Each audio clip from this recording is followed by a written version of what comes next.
Hey everybody, we're just getting the live stream set up, so we'll be getting started in another minute or so.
So good evening, everybody. Thanks for coming this evening. My name is Ellen Shadle, and I am the principal planner for the City of Jamestown. I'm going to start with some housekeeping just with respect to how the meeting will proceed this evening. First, if you haven't done so yourself, we ask that you be muted for this evening, and I can take care of that if you can't figure that out. There will be a dedicated opportunity for discussion for which participants will have 5 minutes to speak, and you will stay muted until you are called upon to speak, and during that time, of course. Additionally, be mindful that this is not going to be a platform to negotiate the general design or operation of the pilot or debate a fellow attendee this evening. I know that you may very well have questions or concerns that are not answered tonight, so please feel welcome to reach out directly. The DoD email is on the current slide. And with that, just demonstrating respect for others is paramount. So if there's talking over one another or any use of disrespectful language or tone, that can result in your being muted. So finally, please feel welcome to provide your contact email in the chat, particularly if you know that we don't have it, and just so we have as many tools as possible to communicate, and we'll move along. So let's talk food trucks, and just addressing the broad strokes of the pilot here in Jamestown as our point of departure for our discussion. For the purposes of our pilot, a mobile food vendor is a person, corporation, company, or business that sells food and beverages from the roadway using a licensed vehicle capable of movement or movement from a licensed trailer pulled behind a motor vehicle. And so that means that the program covers all mobile food vendors, including trailers, trucks, and carts. Now, food trucks, one of the great things about food trucks is they add another dimension to our public spaces and provide a means to connect with people in places we might otherwise not. And so one objective of the pilot is to serve as a bridge, bringing commerce and enjoyable experiences together. And on the commerce side, vendors will need to be licensed food service operators, secure a permit with the city to participate in the pilot, and then adhere to all pilot standards and regulations. And you can see a basic breakdown of what the permitting is for each operator.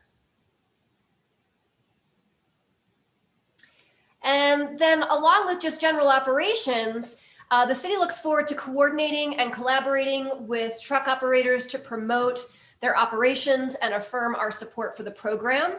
And to that end, the city is planning 3 events still yet to be scheduled to not just support, but also be an invested participant in the success of the pilot during what is going to be the most active period for the 2021 season between April and October. And so before we move on to our discussion, if you can bear with me as I stop sharing my screen, and we're going to launch a short poll here, and otherwise we can use that to go into, sorry, I'm having trouble getting back into my meeting. There we go. No, that's not it.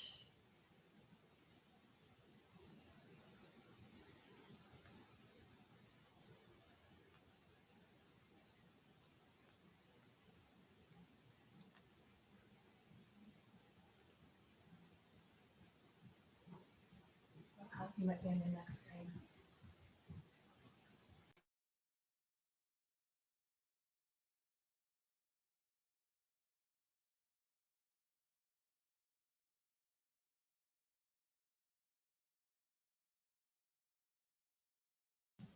Okay, sorry about that, guys. Ellen, are you able to launch the poll? Yep. Can you guys see that? Yes. Great.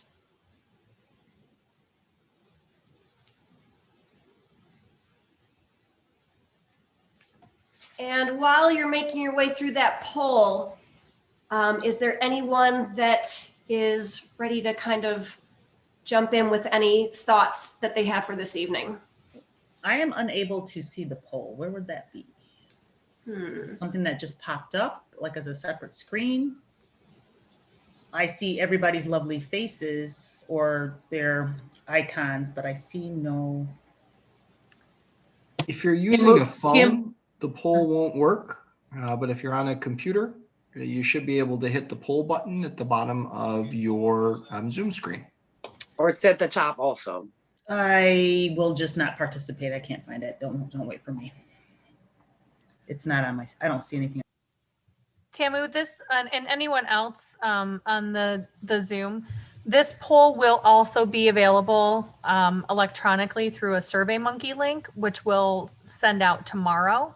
So if you aren't able to participate right now or you want to hold off, you can do that at a later date. And when we open that up through the SurveyMonkey link tomorrow, it will remain open through the duration of the community engagement activities as we move forward. So you'll have other opportunities to participate if you can't right now.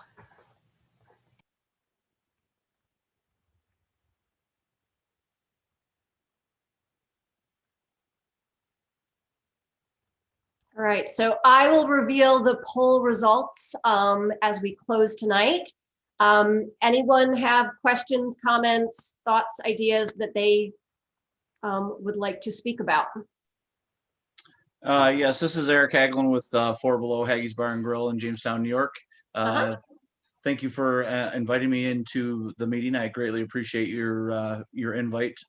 The concern that I've had, and I've had this numerous times, and I've had conversations with most of the folks that are on this webcast, is the fact of I truly believe that the amount of money that you're getting for the pilot program for a year license is extremely low, and compared to what I pay in taxes as a brick and mortar business. I could have easily done a mobile food truck and done something like that versus investing in the city of Jamestown, New York, which is my hometown. And I love and do everything I can to promote Jamestown in all aspects of my life and my business. And I think that there's a lot of things in the current program that should be looked at as a group. Looking at the businesses, I think that food trucks are a great asset to the city of Jamestown. I think that there's ways to have everybody work together and make everything better for everyone as a business and a community. But I think that there needs to be input brought in from businesses in and around Jamestown, New York, to provide the best possible scenario so that it's a win-win for all businesses in Jamestown, including restaurants and everyone else that's there, and make sure that we are working together as a team, because truly we live and die as a team. And if we're not all working together to make things right for everyone and making everyone successful, then we are not doing justice for the city of Jamestown. So if everybody wins, then we're all going to be good in the end. But if we don't, then there's going to be problems, further down the road for the city of Jamestown. So that's just my 2 cents. And I would be more than happy. I've offered this before, to be on a committee, to have that communication, to have that discussion with folks, to come up with a plan that is beneficial for everybody, and to be able to do food truck rodeos and other things like that I've had I've been able to be a part of outside of the city of Jamestown. I do travel for work extensively, and have been able to do that. And they're fun, it's exciting, it's neat, it's different. But I think that there's something that we need to work on as a team, not just individually as one person or one city council member, but I think everybody has to work together as a team to make sure that everybody is successful and everybody works. Great, thank you, Eric. I would like to piggyback off of what Eric just said. I've been around a lot in Jamestown, also living in Austin, Texas for 4 years with food trucks everywhere. I learned a lot about food trucks, and Eric is right. The city is kind of gypping themselves a little bit with having that price so low. If you really do the calculations, which I did here on a piece of paper earlier before the meeting, is that each truck, if they make $375 a day, which is very possible, times 4 days a week, if they were in an area, they're making $1,500 a week. And at 4 weeks in a month, they're making about $6,000 a month.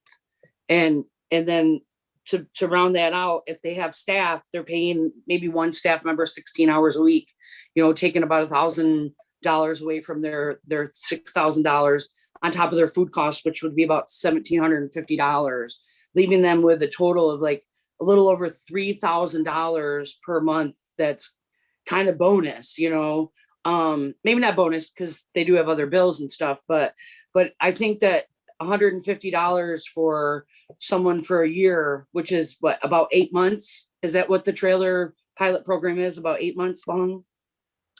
Well, it goes, so a vendor's permit goes throughout the year, whether the calendar year. So whether they choose to operate that entire time, that's up to them. I do think that the city is not looking at it as a $1 million maker, but at the same time, those food trucks, they make a lot of money. I mean, I've seen, and one of the other things that I would like to suggest is to maybe have the food trucks partner up a little bit with the bars in the area that don't have food. That's one of the things they do in Austin, which works very well for food trucks, because, you go in and have some drinks, and then you can have a little area to sit and have some drinks and have the food truck right there. I don't know if that's a thought that's come across your guys' minds, but that's a thought maybe to think about. Just wanted to add my 2 cents in also. Great. Thanks, Missy. You're welcome.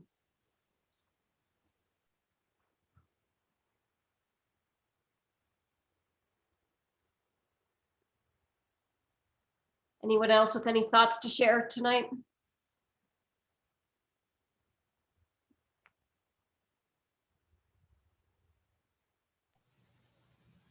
We have some questions in the chat.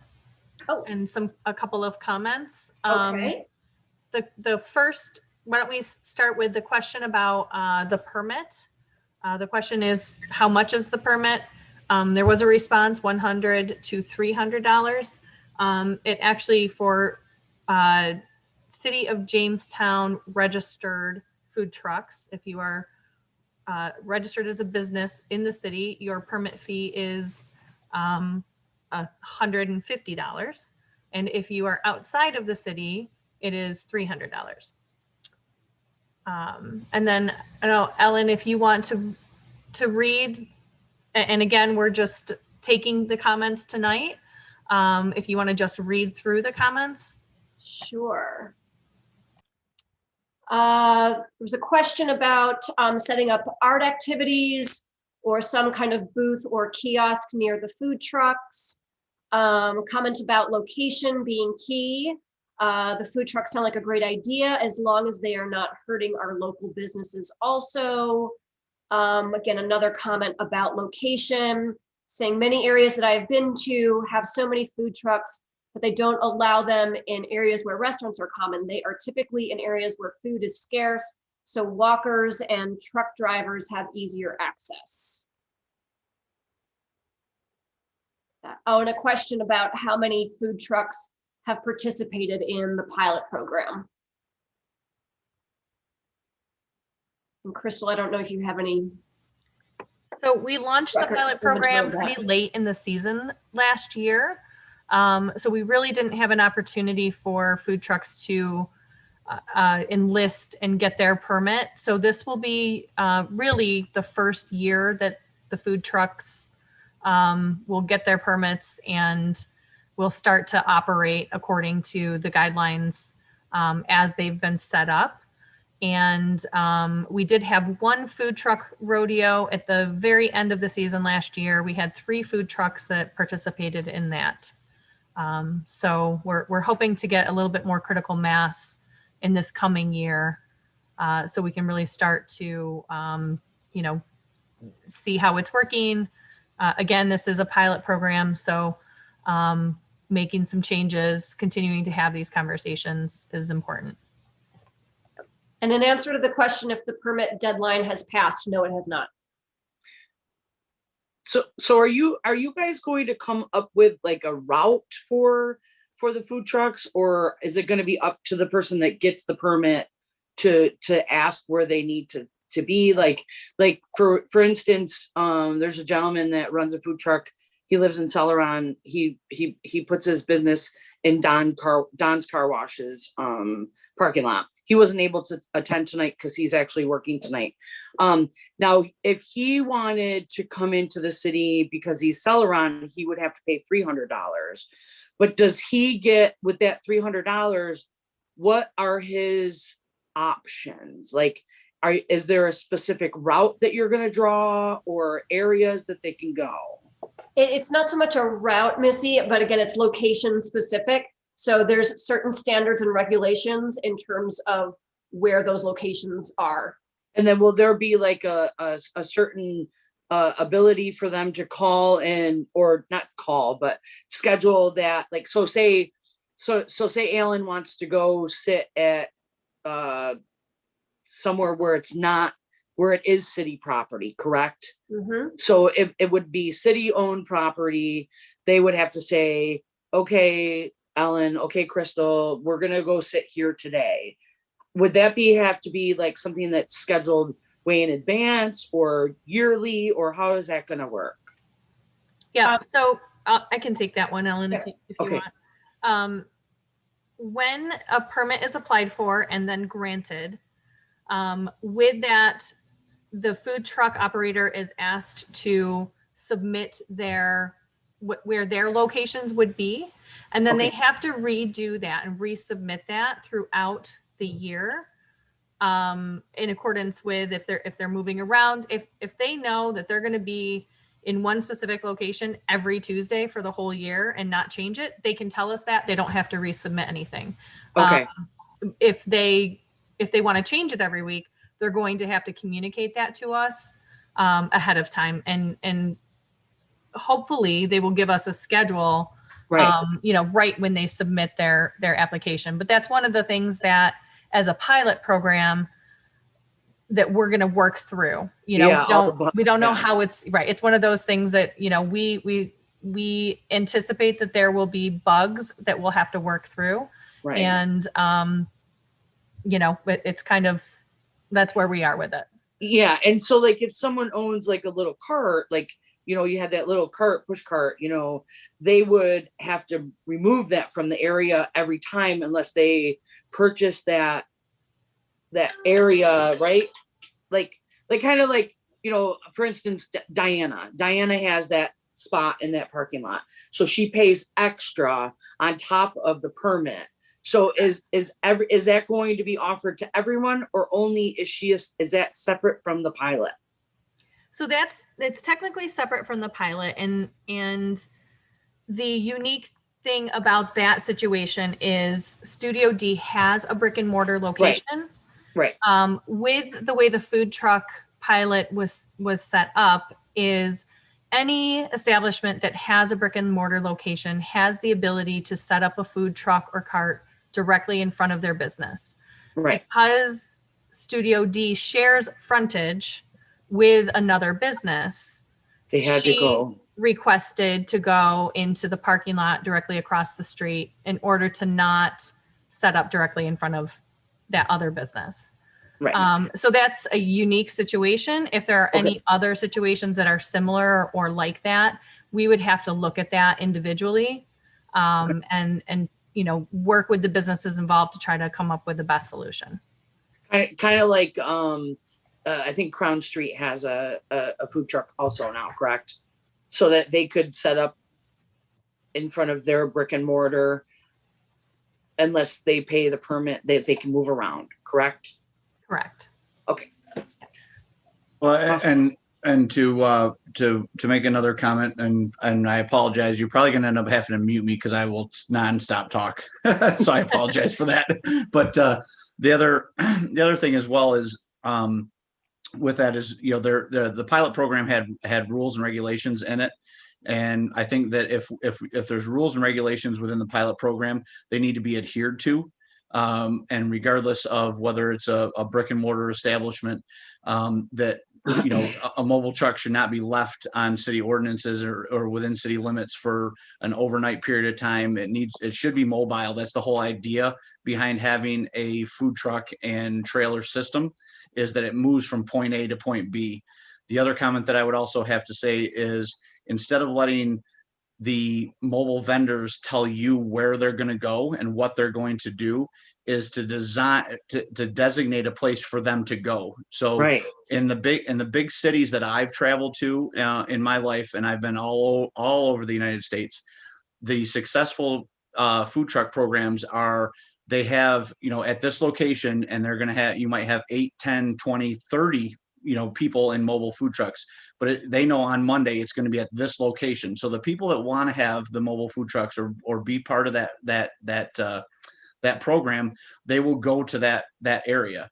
But 1 minute they're at this location, the next day they're at this location, they're all over the city of Jamestown, I think also hurts that program from being successful and driving people to that location, and having people be part of that experience. So I think that that's very important, is to relook at, instead of them telling you where they're going to go and what they're going to do, is you tell them, this is where we're going to promote you guys, and this is where you need to be at during this particular period of time. Thanks, Eric. Just a quick question from here. I'm wondering, as we begin to slowly open up our parks, and as events start taking place there with regard to tournaments and things like that around the city, is there any kind of conversation, or has there been any kind of collaboration with the Department of Development and the Parks Department to kind of look at enhancing some of those events when things are going on in the parks that we have around the city? That's something to think about. Yeah. Actually, that's what I was going to say, is that a lot of times, cities that I've been to, there isn't food trucks downtown. Like, they're out in the outskirts of the city where there's no food. Like, if you go on the west side of town over by Bergman Park, there's no food. There's no food for people besides 7-Eleven.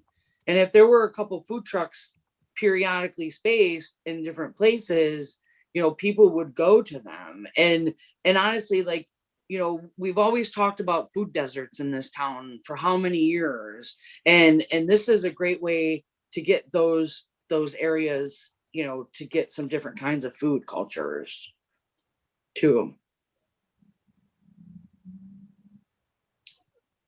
And I agree 100% with Melissa on that. Is like, I mean, even going down, if you look at going down towards where Ed Schultz is, Pal Joey's has closed up. They've turned their liquor license in. They're not in business anymore. They're not going to be in business anymore.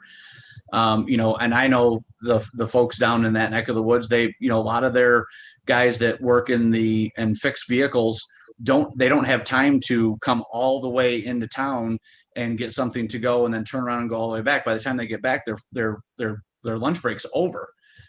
So, you know, having places in strategic locations throughout the city makes the most sense, because then that way you're saying, hey, you know what, we do value, you know, Ed Schultz, you know, or Kia or any of the other places that are down there, and we want to be able to provide something and make you have an experience, you know, up at the old ice rink. You know, there's not a whole heck of a lot. There's not a whole heck of a lot going on up there, period.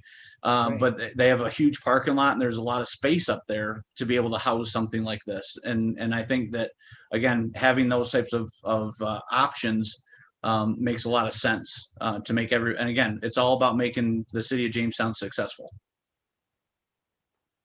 Yeah, those are good thoughts, Eric. Thanks. Is there anyone else that has any comments that you would like to share?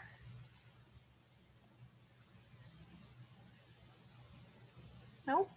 Going once, going twice.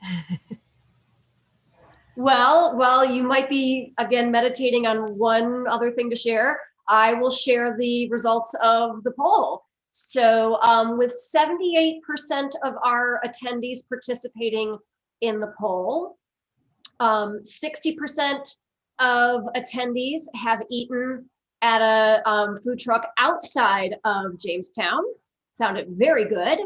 13% found it good, 20% neither positive nor negative, and 7% found it to be very poor.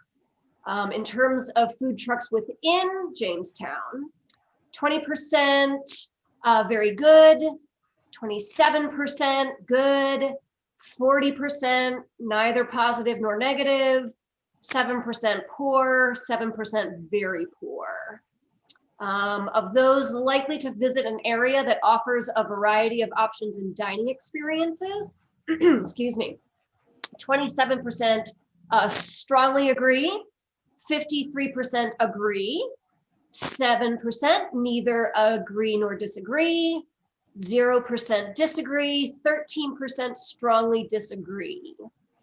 Of those who would be likely to visit a food truck in the morning, 7% agree, sorry, strongly agree, excuse me, 20% agree, 20% neither agree nor disagree, 47% disagree, and 7% strongly disagree, not morning people. For those that would likely dine at a food truck in the afternoon, strongly agree, 27%, agree, 47%, disagree, 7%, strongly disagree, 20%. Some people just don't like lunch either. All right, so of those who would visit a food truck in the evening, 40% strongly agree, 27% agree, 7% neither agree nor disagree, 7% disagree, 20% strongly disagree. And for those that would visit dine at a food truck at night, 20% strongly agree, 13% agree, 20% neither agree nor disagree, 33% disagree, 13% strongly disagree. And in terms of what our attendees here, your relationship to downtown, none of our attendees live downtown. 40% work downtown, 13% live and work downtown, so to make that distinction. 33% visit downtown, so ostensibly shopping and eating and other activities. 13% other, so not sure what the other is. And for those that are aware of the pilot program, 87% yes, 13% no. So some of you are just getting introduced to it tonight. So I don't know if there's any thoughts in hearing the results of the poll. Well, and I just wanted to point out that there were more comments and questions going back to about 6:46 p.m. Let me check.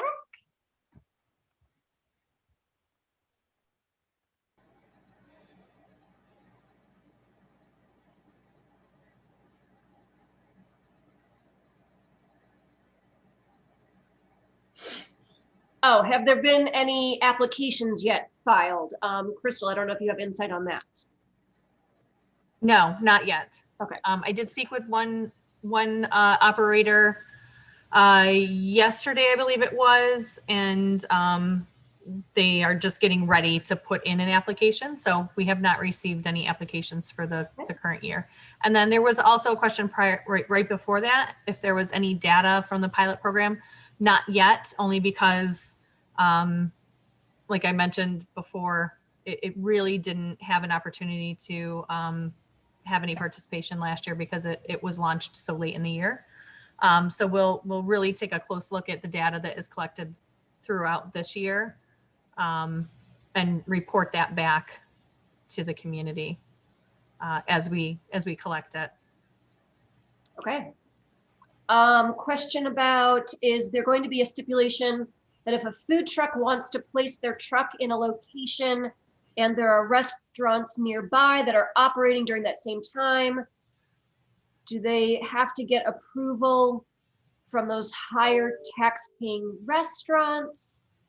Because essentially that truck will be taking up parking spaces from that business as well.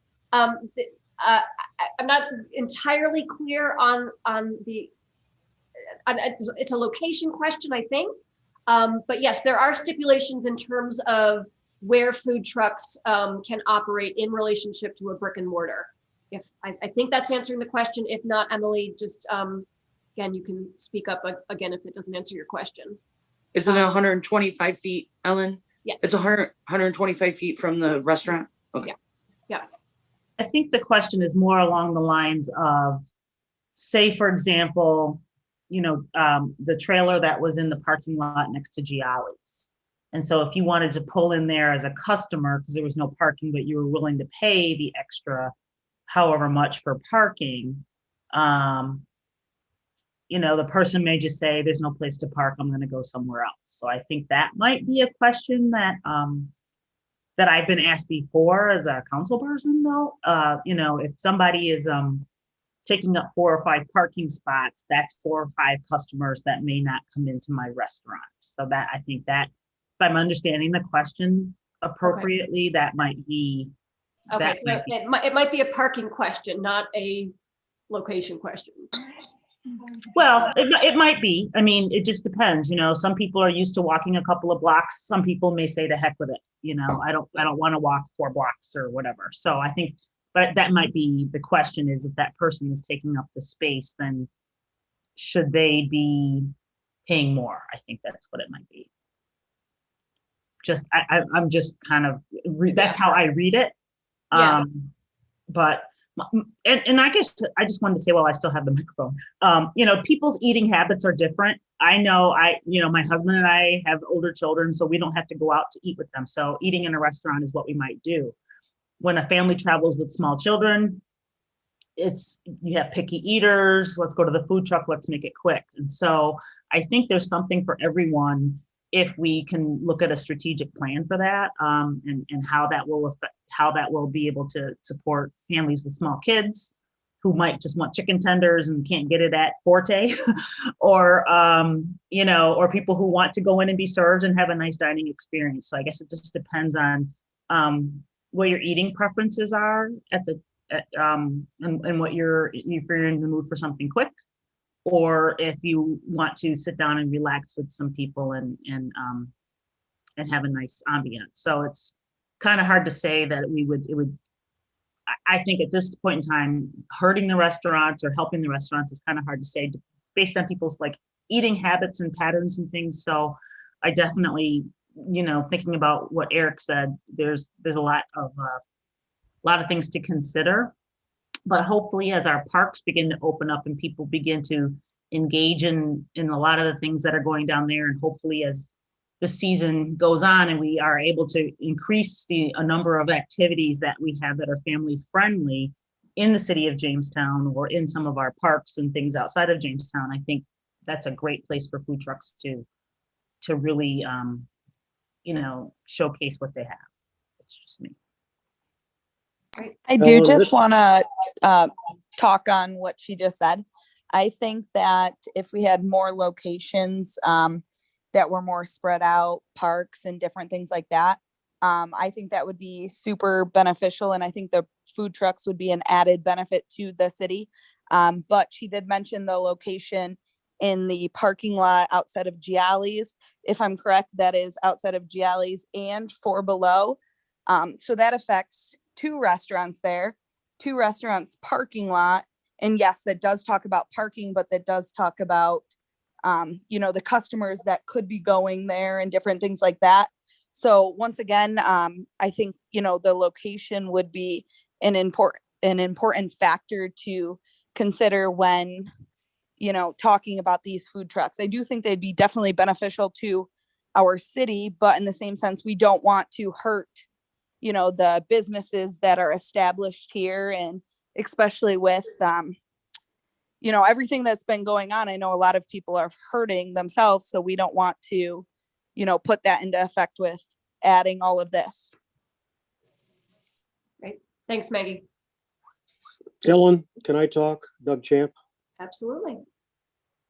I think that your approach with food trucks is interesting, but it's not healthy. And I know people can decide upon what their application is for food goes. I cook like a chef, and I can add a lot to what people interests are about cooking naturally and using the local food crop that's available. So rather than prepared food, I think we ought to have a food truck through a food co-op that has natural food that can show people how to eat a little more healthy and be able to have the ability to cook it.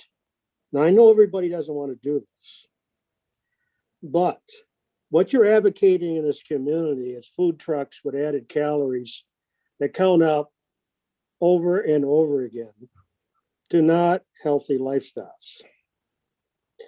Now, I know it's a choice that people make. They don't want to cook, they want to eat. What they eat depends on their own natural desires.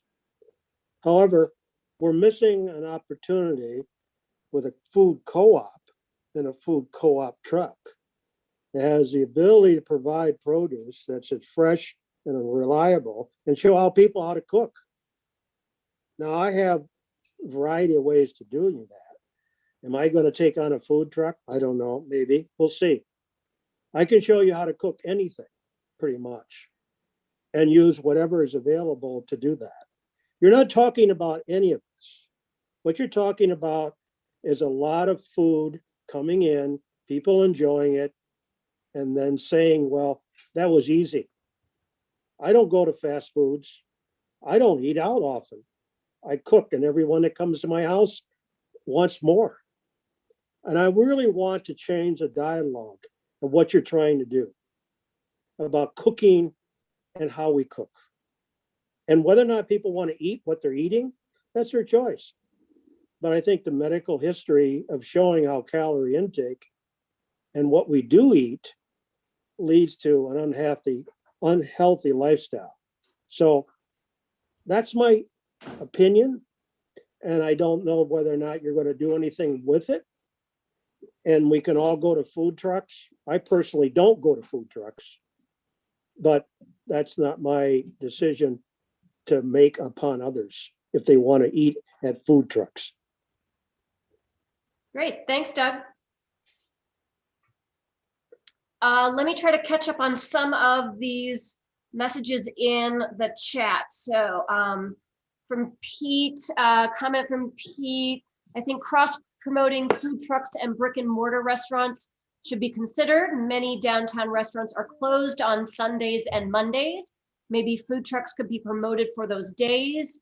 Maybe promote the brick and mortar restaurants on Thursdays and Fridays. JRC could help with promoting downtown as a food destination. Couple other comments about the distance. If the food trucks could locate somewhere in the vicinity of the Riverwalk, that would be great. We take the kids often to walk and bike on the Riverwalk. Sounds like a great place to connect with that program and public parks.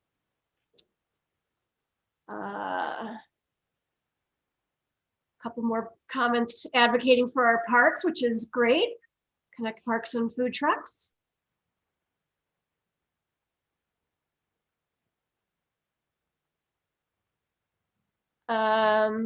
Events for food trucks. For example, the second Saturday of every month in a certain location, like the Riverwalk or Allen Park. That'd be fun for the community. In addition, having specific locations for trucks to pull up as needed.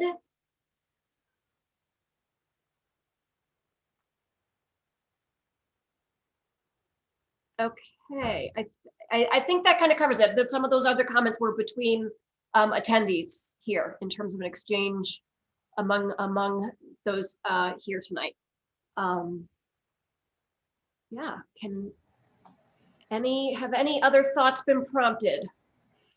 Ellen, I just want to say, I know you come from DC, and so people in larger cities are used to walking several blocks. So my comment about the I understand what you meant by parking, because most people drive downtown. They don't drive a car. They take the subway. They'll walk to wherever.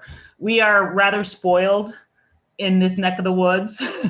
If I can't get there in 4 steps, I'm not going. I mean, it's whether it's good, bad, or indifferent, it's who we are. We're used to being able to pull up right in front of our spaces. That's just kind of the culture here. So I know you're coming back to the area after spending a lot of time in DC. And so that's just kind of, it's probably not the healthiest, like Doug's been saying, we probably should park far away and walk about 6 blocks to where we're going, but we don't. So, but I understand your parking comment. So I don't want you to take it as I was kind of like saying, No. I just wanted you to understand that we want to be around the corner from our food, across the street from our food. So we have some work to do. The last comment that I'd like to make is number one, I'd like to thank the city council members for being on this call and listening to everybody's comments and concerns. Ellen, thank you for putting this together. Crystal, everybody from the city of Jamestown for doing that. I greatly appreciate it. And I truly think that by putting all of our heads together, I think we're all smarter together as one than we are individual people. So I think by putting our heads together like we're doing today and then in the future, we can make everything very successful for everybody in downtown Jamestown and Jamestown in general. So I just wanted to say thank you for letting me be on this call, and thank you for putting it together. Great, thank you. Thanks, Eric. Don't forget, we've got 2 more meetings, so we will build from this one. So you are all welcome to return as well and add to that conversation again. And I just want to let everyone know that we are capturing all of the comments in the chat and recording as well as streaming. So all of these comments will have been recorded in some fashion. So, and then we'll go back as a team and compile everything. And there will be a report of some kind once we've gone through all of the different community conversations. And it will be something that as we continue to evaluate the program, we will continue to look at all of these comments. And like Eric said, I do see an opportunity for us to probably pull together a committee of some kind, because we will have to, at some point, it will move from being a pilot program to being something that we codify. So we want to make sure that everything that we learn throughout this process, that we put it into something and pass or adopt a policy in the end. That's the goal, is to adopt a policy that works for everyone. So.